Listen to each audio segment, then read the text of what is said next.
Lahore expo সেন্টারে জমকালো আয়োজন, পিএসএল নিলাম বলে কথা। মেগা ইভেন্টের আগে প্লেয়ার কিনতে সিরিয়ালি বসে ৮ দল। নিলাম পরিচালনায় পরিচিত মুখ জয়নাব আব্বাস আর পিএসএল ম্যানেজার হিজাব জাহিদ। তবে লাহোর থেকে বাংলাদেশের দূরত্ব প্রায় ১৮০০ কিলোমিটার হলেও অকশনে টাইগার ফ্যানদের নজর ছিল সমানভাবে।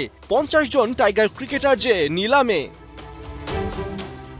মেহেদী হাসান মিরাজের নাম প্রথম দফায় উঠলেও ৮ দলের কেউই আগ্রহ দেখায়নি টাইগার অলরাউন্ডারের জন্য।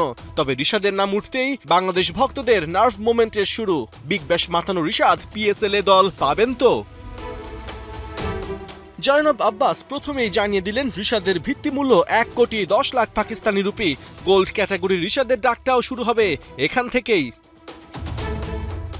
টাইগার লেগির জন্য প্রথম আগ্রহটা দেখায় রিজওয়ান ইনজামামের রাওয়ালপিন্ডি। তবে অন্যদিকে ওত পেতেছিল করাচি কিংস।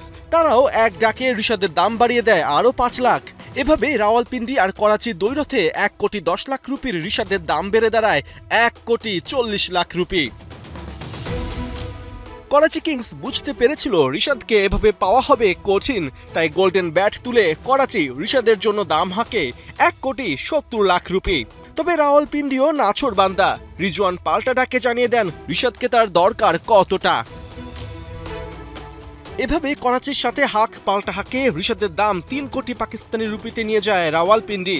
করাচিও বুঝে যায় রিজওয়ান ইনজামামদের সাথে এভাবে লড়াইয়ে রিশাদকে নেওয়া যাবে না। ফলে পিএসএল এ রিশাদ হোসেনের ঠিকানা হয় রাওয়ালপিন্ডি। বলার অপেক্ষা রাখে না বিগ ব্যাশের পর রাশিদ লতিফ ইনজামামদের অধীনে দারুণ একটা শেখার মঞ্চ হতে যাচ্ছে আসন্ন পিএসএল।